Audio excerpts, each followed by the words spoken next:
Welcome to Harshita commerce classes. मैं हर्षिता गुप्ता। आज के हमारे लेक्चर का टॉपिक इनकम टैक्स है। इनकम टैक्स की मैं यूनिट 1 जो है वो कंप्लीट कर चुकी हूँ। यूनिट 1 से रिलेटेड मैंने एमसीक्यूज़ के 2 वीडियो पोस्ट किए, पार्ट 1 एंड पार्ट 2। तो जिन्होंने नहीं देखा है वो प्लीज़ उसको देख के अपनी यूनिट 1 प्रिपेयर कर लीजिए।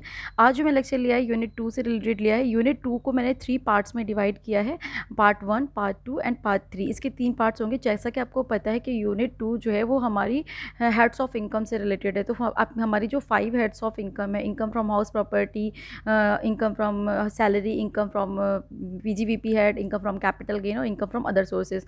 तो ये खुद में ही टॉपिक बहुत बड़ा है स्टूडेंट्स, एंड इससे एमसीक्यूज़ बहुत ज़्यादा आ सकते हैं। सो इसीलिए मैंने 3 पार्ट्स में इसको मैं कवर करूँगी, एंड डोंट वरी, मैं तीनों पार्ट आज ही अपलोड कर दूँगी। ठीक है, सो चलिए अपने लेक्चर को स्टार्ट करते हैं।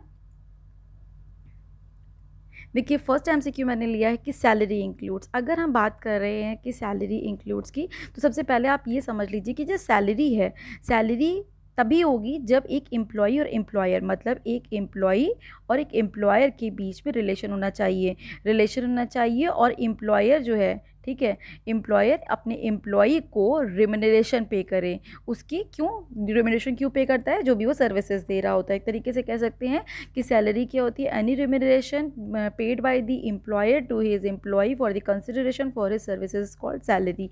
तो ध्यान रखिएगा, एक चीज़ स्टूडेंट्स याद रखिएगा कि जो सैलरी हेड है, ये वेरी वेरी इंपॉर्टेंट है कि सैलरी हेड हमारा 15 सेक्शन 15 से 17 तक रहता है। सैलरी हेड हमारा सेक्शन 15 से स्टार्ट होता है। 15, 16 और 17, ये 3 सेक्शंस जो हैं ये आपको सैलरी हेड में देखने को मिलेंगे।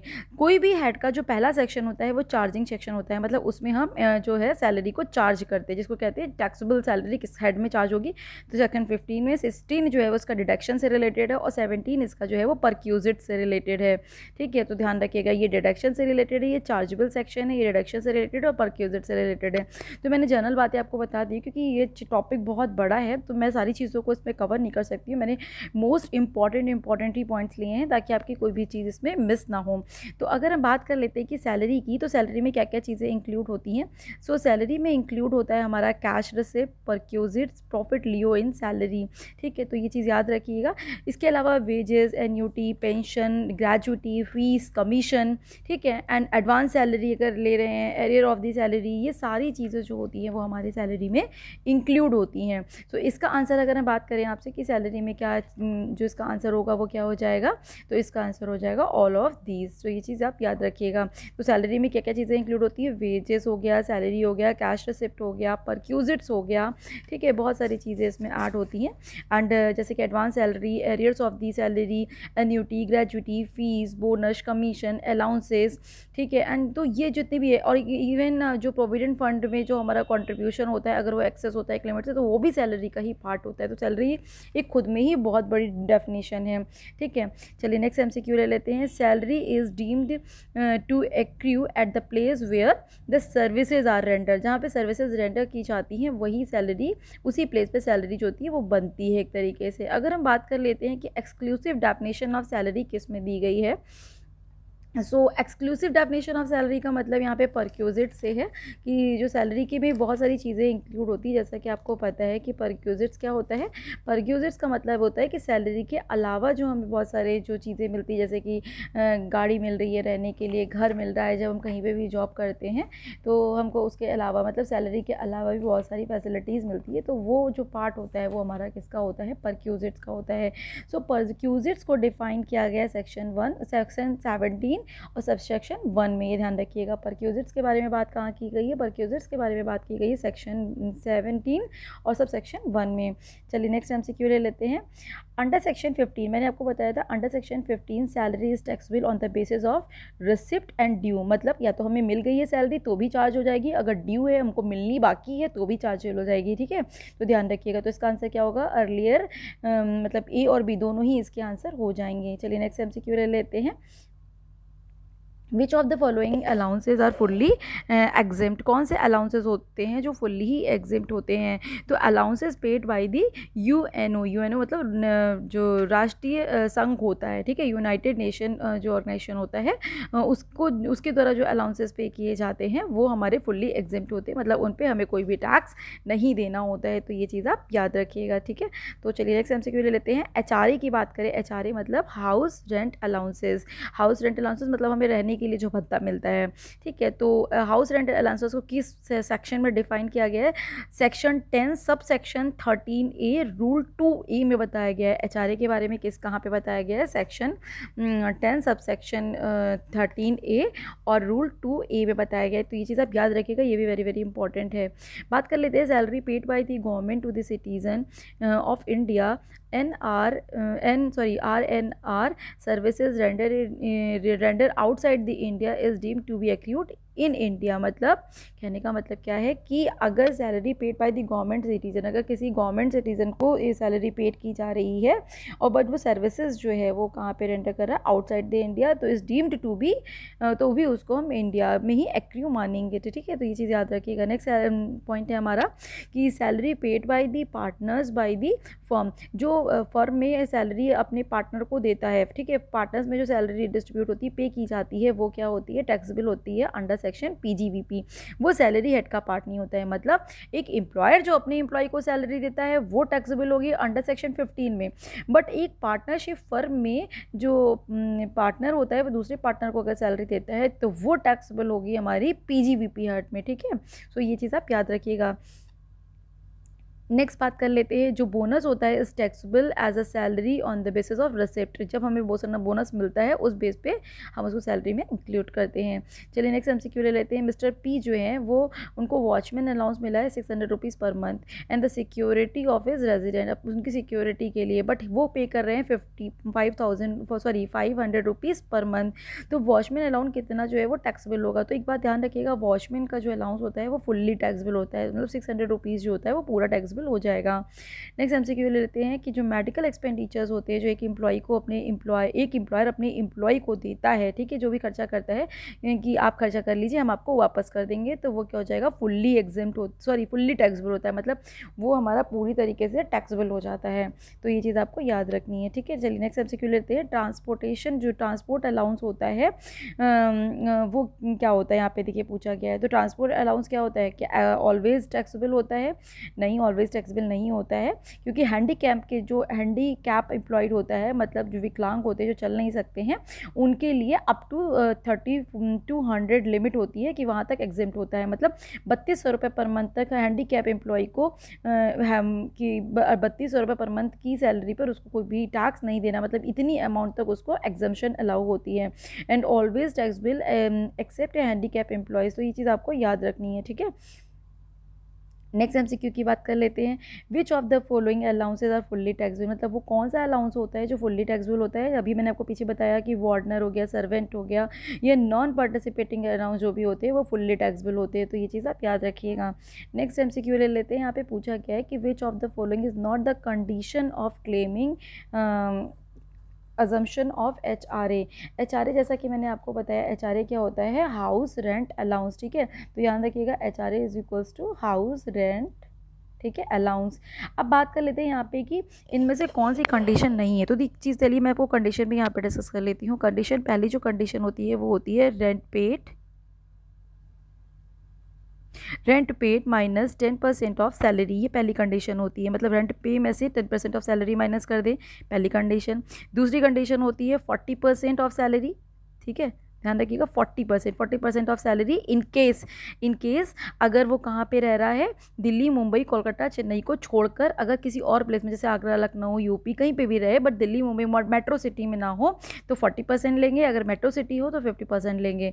और तीसरी कंडीशन होती है अगर मेट्रो सिटी है तो 50% लेंगे, ये चीज़ आप याद रखिएगा। और थर्ड कंडीशन होती है कि जितना भी हमें एक्चुअल एचआरए जो होता है, HRA जितना भी रिसीव होता है। इन तीनों में जो भी अमाउंट लोएस्ट होती है वही हमको HRA में एग्जेम्प्ट हो जाती है, मतलब उस अमाउंट पे हमें टैक्स नहीं देना होता है, ये आप ध्यान रखिएगा। तो अब यहाँ पे देख लेते हैं कंडीशन क्या दी है। एम्प्लॉइज रिसीव एक्चुअल HRA, ये बिल्कुल कंडीशन है। Rent paid by the employee greater than 10% of salary, ये भी कंडीशन भी मैंने देखा। Rent paid minus 10% of salary. Location of the accommodation of the employee, ये भी सही है। लोकेशन ऑफ एम्प्लॉयर का यहाँ पे कोई भी मतलब नहीं होता है, क्योंकि HRA जो मिलता है वो हमारे किसको मिलता है, एम्प्लॉयर को नहीं मिलता है, एम्प्लॉय को मिलता है। तो ये एम्प्लॉयर की लोकेशन से हमें यहाँ पे कोई भी मतलब नहीं होता है। चलिए नेक्स्ट MCQ ले लेते हैं। नेक्स्ट MCQ पूछा गया यहाँ पे, चिल्ड्रन जो एजुकेशन अलाउंस होता है वो एग्जेम्प्ट होता है। एग्जेम्प्ट मतलब कि वो अमाउंट जहाँ तक हमको टैक्स नहीं देना है, जिस अमाउंट पर हमें टैक्स नहीं देना। तो ध्यान रखिएगा, चिल्ड्रन एजुकेशन अलाउंस जो होता है वो 100 rupees per month for 2 children, ठीक है, ध्यान रखिएगा, पर मंथ पर चिल्ड्रेन, मतलब एक चिल्ड्रन के लिए 100 रुपीज़ मिलेगा। तो 100 रुपीज़ के हिसाब से एक साल का कितना हो गया, 1200 रुपये। और 2 चिल्ड्रन का कितना हो गया, 12 × 12, मतलब 12 + 12 = 2400 रुपये।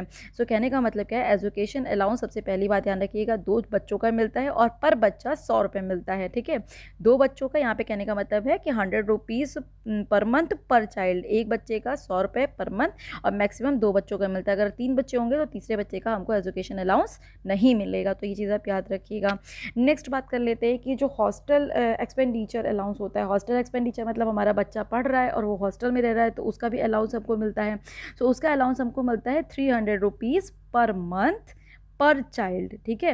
एक बच्चे का 300 रुपये और मैक्सिमम 2 बच्चों का मिलता है। तो एक बच्चे का 300 रुपये, तो 12 महीने का कितना हो गया, 3600 रुपये, ये ध्यान रखिएगा। और 2 बच्चों के हिसाब से कितना हो गया, 7200 रुपये। तो 7200 रुपये की जो अमाउंट होगी वो एग्जेम्प्ट हो जाएगी, इन केस अगर हमारे 2 बच्चे हैं तो ये अमाउंट हमारी एग्जेम्प्ट हो जाएगी। तो ये ध्यान रखिएगा, ये वेरी वेरी इंपॉर्टेंट है, इससे आते हैं क्वेश्चन।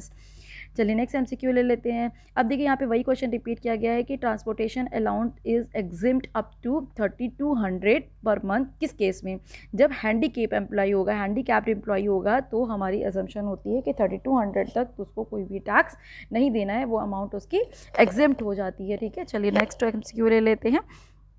नेक्स्ट MCQ है कि अलाउंसेस फॉर ट्रांसपोर्ट जो होता है, हमें अलाउंस मिलता है ट्रांसपोर्ट के लिए, एग्जेम्प्ट होता है कहाँ तक, अगर अदर केसेस है, ठीक है। तो ध्यान रखिएगा 70% ऑफ अलाउंसेस, मतलब मान लीजिए कि अलाउंस की जो भी अमाउंट हो, मान लीजिए 10,000 है, तो 10,000 का 70% कितना हो गया, 7,000। तो ये हो गया 70% ऑफ अलाउंस, या फिर 10%, 10,000 rupees per month. 70% of allowance या फिर 10,000 रुपीज़ पर मंथ, दोनों में से जो कम होगा वो हमको एग्जेम्प्ट हो जाएगा, ठीक है। दोनों में से आप देखिए, जैसे हमने यहाँ पे एग्जांपल लिया, मान लीजिए कि हमें ट्रेवलिंग अलाउंस कितना मिल रहा है, 10,000 मिल रहा है, उससे 70% कितना हो गया, 7,000 और 10,000 में कौन सी अमाउंट कम है, 7,000। तो ये हमारा क्या हो जाएगा, एग्जेम्प्ट हो जाएगा, और जो 3,000 ज़्यादा है वो क्या हो जाएगा, टैक्सेबल हो जाएगा। तो ये चीज़ आप याद रखिएगा।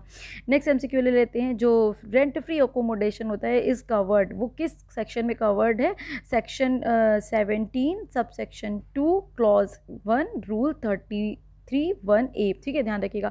मैंने आपको अभी बताया कि जितनी भी परक्यूजिट्स है, परक्यूजिट्स का मतलब क्या होता है, मैंने अभी आपको बताया ना कि हमारी सैलरी के अलावा हमको रहने के लिए घर मिल रहा है, गाड़ी मिल रही है, या फिर हमें सर्वेंट मिल रहे हैं, खाने के लिए टिफ़िन अलाउंस मिल रहा है। तो ये सारी चीज़ें हमारी परक्यूजिट्स में इंक्लूड होती हैं, ठीक है। मतलब in not in terms of monetary, है ना, मनी के टर्म्स में नहीं, इसके अलावा जो भी चीज़ें हमको मिलती है, वोकेशन जाने के लिए, छुट्टियों के लिए हमको एक लीव मिल रही है, तो वो सारी चीज़ें हमारी उसमें जो है वो इंक्लूड होती हैं। तो अगर हम बात कर रहे हैं आपसे कि रेंट फ्री अकोमोडेशन किस में कवर होता है, तो ये चीज़ ध्यान रखिएगा, रेंट फ्री अकोमोडेशन सेक्शन किसमें, 17। परक्यूजिट्स जितने भी हैं सेक्शन 17 में ही इंक्लूड है। सेक्शन 17 परक्यूजिट की जो डेफिनेशन दी गई है सेक्शन 70 सबसेक्शन 1 में दी गई है, but rent free accommodation section 17 subsection 2 clause 1, ठीक है। और रूल कौन सा है, 3(1), ये आप याद रखिएगा, ठीक है। चलिए नेक्स्ट MCQ ले लेते हैं। नेक्स्ट MCQ है accommodation at concessional rent. Accommodation at concessional rent को किस में डिफाइन किया गया है, उसमें ही ध्यान रखिएगा, किसमें, 17 सबसेक्शन 2, बट यहाँ पे जो क्लॉज है वो 2 लेंगे और रूल 3 रहेगा और जो सब रूल है वो 1 ही रहेगा, ठीक है। तो यहाँ पे रेंट फ्री अकोमोडेशन में जो सब क्लॉज है वो 1 है, और जो हमारा अकोमोडेशन फॉर कंसेशनल रेंट वो सब क्लॉज 2 है। तो ये इसको याद रखना ईजी है स्टूडेंट्स, इस तरीके से आप अपने माइंड में सेट कर सकते हैं। चलिए नेक्स्ट MCQ ले लेते हैं। The value of perquisites in case of the rent free accommodation given by the government employee. अगर गवर्नमेंट एम्प्लॉय को रेंट फ्री अकोमोडेशन मिलता है तो उसकी वैल्यू कहाँ तक, मतलब कि कैसे कैलकुलेट करते हैं, तो licence fees determined by the government. यहाँ पे जी है, यहाँ पे सही कर लीजिएगा, स्पेलिंग मिस्टेक है, गवर्नमेंट है यहाँ पे, ठीक है। सो ये स्पेलिंग मिस्टेक है, मैं आपको बता देती हूँ, यहाँ पे गवर्नमेंट है, ठीक है। तो अब अगर बात करते हैं कि value of perquisites in rent free accommodation, अगर rent free accommodation government employ को मिल रहा है तो वैल्यू ऑफ परक्यूजिट्स कैसे निकालेंगे, जो भी गवर्नमेंट के द्वारा लाइसेंस फीस जो भी उसकी डिटरमाइन होगी उसके थ्रू, ठीक है। इसमें जो है वो रेट नहीं होती है, और जो ये रेट होती है वो अदर एम्प्लॉयज़ के केस में होती है। या ये याद रखिए कि ये जो रेट्स दिए हुए वो अदर एम्प्लॉयज़ के केस में दिए कि लोकेशन बेस्ड, ये मैं अभी आपको आगे समझा दूंगी।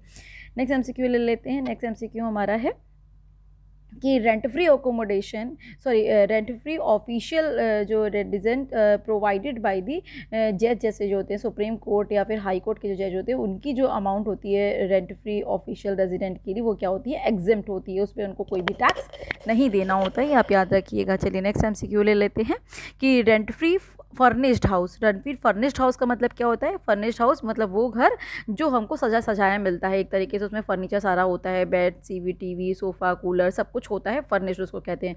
अनफर्निश्ड का मतलब क्या होता है कि मतलब वो घर की जिसमें कोई भी फर्नीचर नहीं होता है, हमको सिर्फ मकान मिल जाता है, आप रहने जाइए, अपना फर्नीचर लेके जाइए।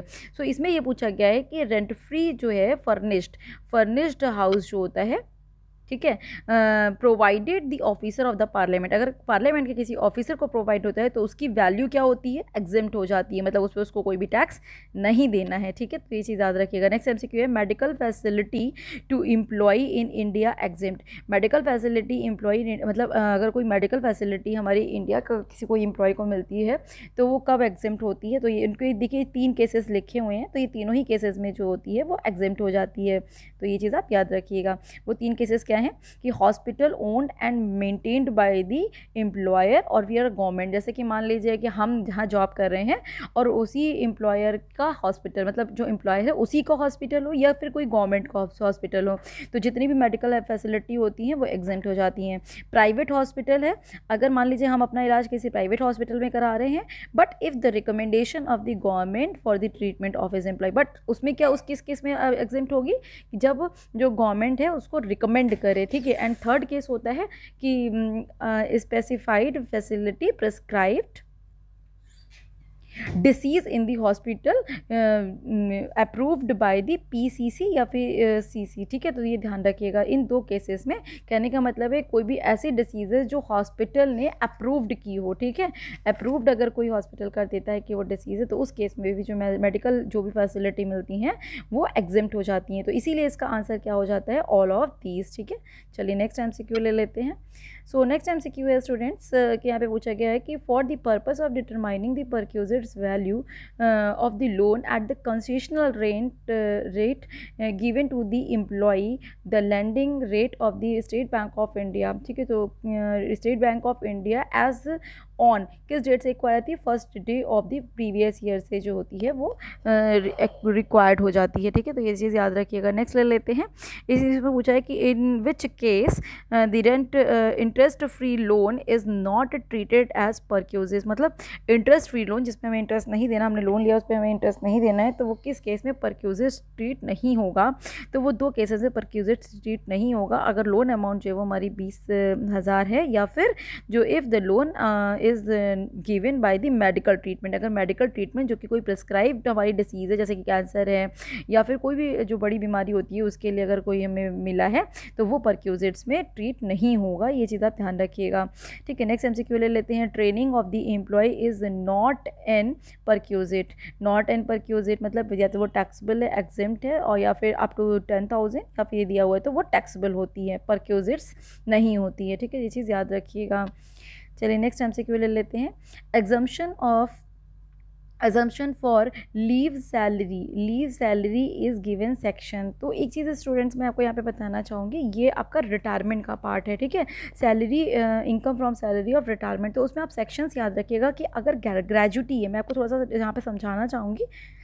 देखिए, अगर ग्रेजुटी है तो उसके लिए सेक्शन जो होता है वो होता है 10 और सब सेक्शन 10 होता है, ठीक है, ग्रेजुटी के केस में। अगर पेंशन का केस है तो पेंशन या फिर computation of the value of pension, तो उसके लिए क्या हो जाएगा 10 सब सेक्शन 10A। पेंशन के केस में 10 सब सेक्शन 10A, ठीक है। बट अगर कंपनसेशन ऑफ द इरिचमेंट है, कंपनसेशन ऑफ द इरिचमेंट है, दैट मीन्स कि वहाँ पे सेक्शन 10 ही रहेगा, बट सेक्शन क्या हो जाएगा 10AA। तो ये सेक्शंस आप थोड़ा सा याद रखिएगा। बट अगर यहाँ पे इसी जगह पे अगर हमारा रिटायरमेंट जो है वो वॉलेंट्री रिटायरमेंट है, तो क्या हो जाएगा section 10 sub section 10C। Section 10 sub section 10C मतलब जब कंपनसेशन ऑन द वॉलेंट्री, हम अपनी इच्छा से रिटायरमेंट ले रहे हैं। But amount from the provident fund के केस में सेक्शन कौन सा लगेगा, तो उस केस में हमारा सेक्शन लगेगा सेक्शन 10 सब सेक्शन 11 एंड 12। तो ये आप याद रखिएगा। तो यहाँ पे ये पूछा गया है कि लीव सैलरी को किस में डिफाइन किया गया है, तो मैंने अभी आपको बताया कि लीव यहाँ पे मतलब होता है कि अर्न लीव सैलरी को सेक्शन 10 सब सेक्शन 10A में बताया गया है, ठीक है। तो ये चीज़ आपको याद रखनी है। चलिए नेक्स्ट एमसीक्यू ले लेते हैं।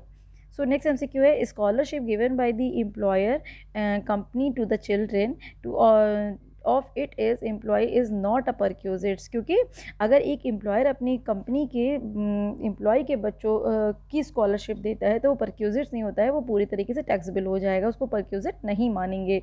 ये आप ध्यान रखिएगा, ठीक है। नेक्स्ट एमसीक्यू ले लेते हैं कि assumption in respect of leave travel concession is available only for going anywhere dash with dash। अब कहाँ पे, जब अगर हम इंडिया में ही जा रहे हैं और अपनी फैमिली के साथ जा रहे हो तो हमें अजम्पशन मिलती है, हमको अजम्पशन मिलती है लीव ट्रेवल और कंसेशन की, ठीक है। ये ध्यान रखिएगा, अगर हम कहीं घूमने जा रहे हैं और अपनी इंडिया में जा रहे हैं अपनी फैमिली के साथ जा रहे हैं तो उस लीव की हमको जो है वो अजम्पशन मिलेगी, ठीक है। चलिए बात कर लेते हैं नेक्स्ट एमसीक्यू की। नेक्स्ट एमसीक्यू है, assumption in respect of the leave travel concession is available only for बस, एयर या फिर रेल। अगर हम बस से जा रहे हैं, एयर से जा रहे हैं मतलब प्लेन से जा रहे हैं या फिर रेल से जा रहे हैं तो उस केस में हमको अजम्पशन मिलती है। चलिए नेक्स्ट एमसीक्यू ले लेते हैं। नेक्स्ट एमसीक्यू है कि गिफ्ट जो होता है, कैश गिफ्ट जो होता है वो क्या होता है, फुल्ली टैक्सेबल होता है। कितनी भी अमाउंट का हो वो पूरी तरीके से टैक्सेबल हो जाता है। नेक्स्ट एमसीक्यू ले लेते हैं, expenditure pertaining to health club sport या फिर फैसिलिटी, वो पूरी तरीके से अगर हमें कोई भी एक्सपेंडिचर मिल रहा है पर्टेनिंग हेल्थ क्लब या स्पोर्ट्स या कोई भी फैसिलिटी से रिलेटेड तो वो पूरी तरीके से एग्जम्प्ट होता है, ठीक है।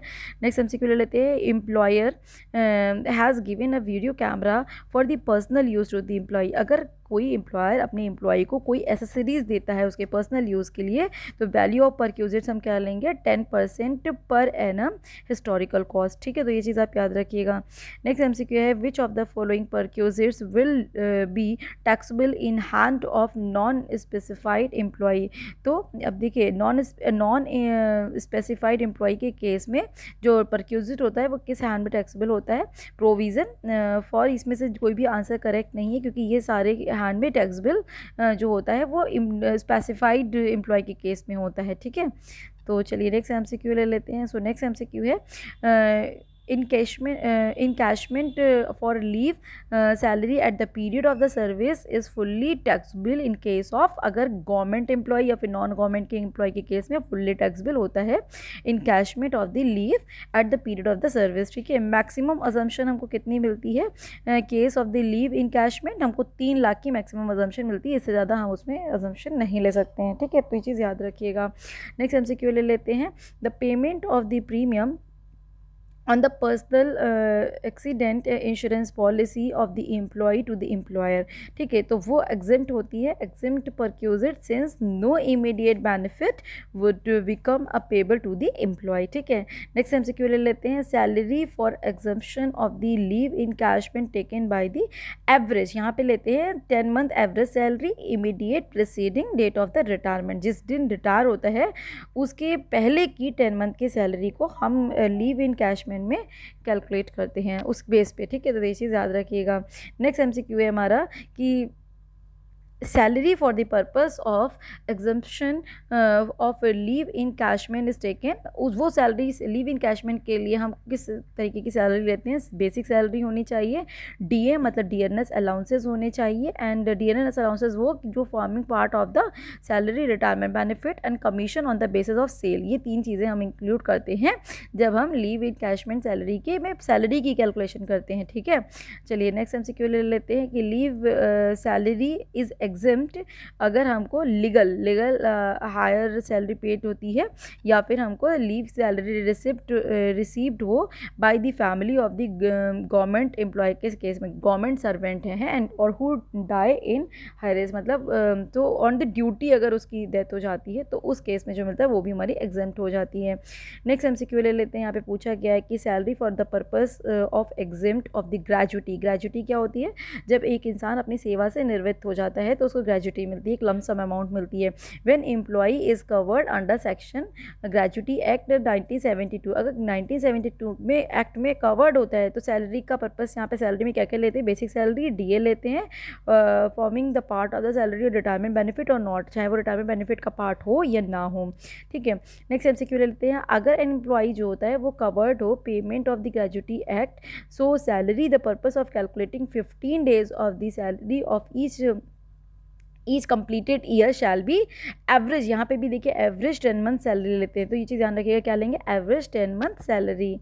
चलिए नेक्स्ट एमसीक्यू ले लेते हैं। Maximum ceiling limit of the exemption under section 1010 in respect of gratuity for the employees covered the payment gratuity act 1972, उसमें हमें कितनी एग्जम्पशन मिलती है? 20 lakhs की। ग्रेजुटी एक्ट वो भी वो जो पेमेंट ग्रेजुटी एक्ट में कवर्ड हो, तब हमें कितनी एग्जम्पशन मिलेगी? मैक्सिमम 20 लाख की। बट अगर नॉट कवर्ड हो ग्रेजुटी एक्ट में तो ध्यान रखिएगा, तो इसकी हमें आधी मिलती है, तब 10 lakhs मिलती है maximum.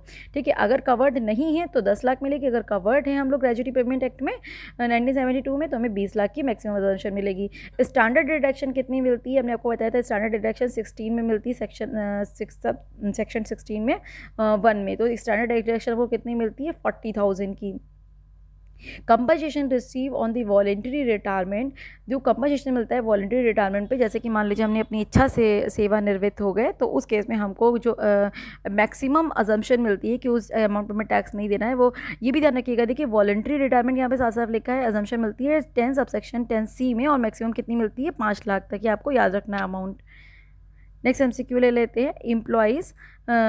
Employees own contribution to the provident fund and recognise provident fund, so उसकी डिडक्शन हमको कहाँ मिलती है? अंडर सेक्शन 80C में। एक बार ध्यान रखिएगा स्टूडेंट, जो कंट्रीब्यूशन होता है, जो 4 टाइप के प्रोविडेंट फंड होते हैं, एक तो पब्लिक प्रोविडेंट फंड होता है, रिकॉग्नाइज प्रोविडेंट फंड होता है, एंड अनरिकॉग्नाइज प्रोविडेंट फंड होता है, स्टैट्यूटरी प्रोविडेंट फंड होता है। तो इनकी जो प्रोविज़न की डिडक्शन मिलती है वो 80C CC में मिलती है, CCC में मिलती है, CCD में मिलती है।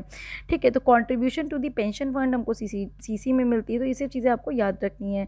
नेक्स्ट ले लेते हैं कि employ contribution to the RPF, अगर एक एम्प्लॉयर का कंट्रीब्यूशन होता है RPF मतलब रिकॉग्नाइज प्रोविडेंट फंड में, तो कितने तक हमको एग्जेम्प्ट होता है? 12% ऑफ सैलरी। अगर 12% से ज़्यादा, मान लीजिए 15% एम्प्लॉयर का कॉन्ट्रीब्यूशन हो रहा है, तो जो 3% एक्सेस है वो क्या हो जाएगा? टैक्सेबल हो जाएगा। इसी तरीके से इंटरेस्ट क्रेडिट होता है RPF मतलब रिकॉग्नाइज प्रोविडेंट फंड में, वो किस लिमिट तक एग्जेम्प्ट होता है?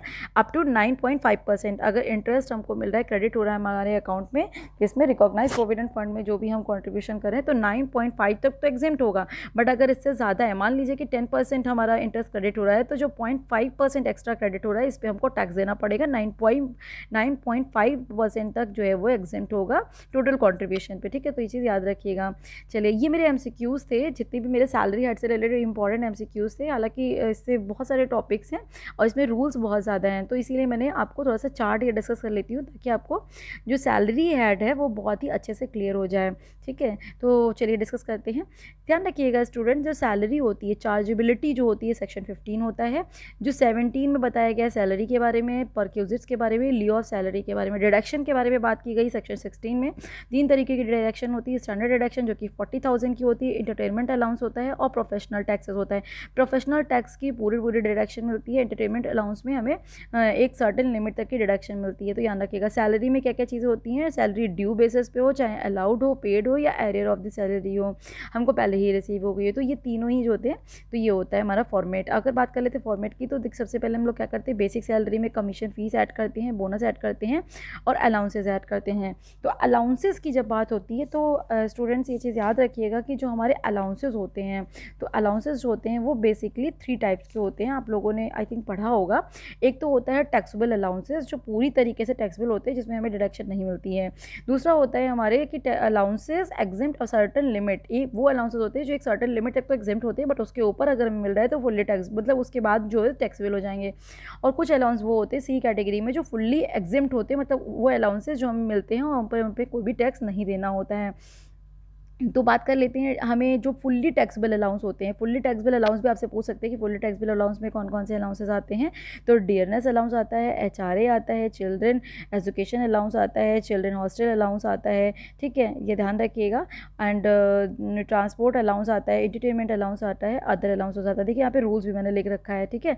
सो आप लोग क्लियरली देख सकते हैं कि एचआरए में क्या होता है, सेक्शन 10 सबसेक्शन 13A में मिलता है। Actual received HRA rent paid minus 10% of salary, 15% अगर हमारा कहाँ पे लोकेटेड है हमारा अकोमोडेशन, मुंबई, कोलकाता, चेन्नई में। अगर किसी कहीं और लोकेटेड है किसी और सिटी में, इन शहरों को छोड़कर, तो 40% ऑफ सैलरी। इन तीनों में से जो भी लोएस्ट होगा, लीस्ट ऑफ द फॉलोइंग, ठीक है, यहाँ पे देखिए ऊपरी लिखा है least of the following, exempt वो एग्जिम्ट हो जाएगा और बाकी टैक्सेबल हो जाएगा। चिल्ड्रन एजुकेशन अलाउंस अभी मैंने आपको बताया 100 रुपीज़ फॉर 2 चिल्ड्रन और फॉर पर मंथ, ठीक है। And children hostel allowance 300 rupees per month per child up to 2 child. Transportation allowance अभी मैंने आपको पीछे डिस्कस किया कि 3200 पर मंथ मिलता है, एग्जिम्ट होता है। But in the case of the blind, मतलब कोई अंधा हो या चल नहीं सकता हो, गूंगा हो, बहरा हो, वैसे एम्प्लॉइज़ के लिए हमको ट्रांसपोर्टेशन अलाउंस मिलता है और वो एग्जिम्ट होता है 3200 rupees per month. Entertainment allowance जो होता है वो फुल्ली टैक्सेबल हो जाता है, उस पर हमें कोई भी जो है वो एक तरीके से छूट नहीं मिलती। अदर अलाउंसेस भी होते हैं इसके अलावा भी, जैसे कि ओवर टाइम अलाउंस होता है या फिर आपका सिटी कंपनसेटरी अलाउंस होता है। तो इस तरीके के और भी अलाउंस होते हैं। इसके अलावा ये तो बात हो गई हमारी जो हमारे टैक्सेबल पूरे तरीके से अलाउंस हैं। तो टैक्सेबल अलाउंस में अगर हम बात कर लेते हैं तो डियरनेस अलाउंस आता है। देखिए अगर फुल्ली टैक्सेबल अलाउंस की बात करें तो डियरनेस अलाउंस आता है।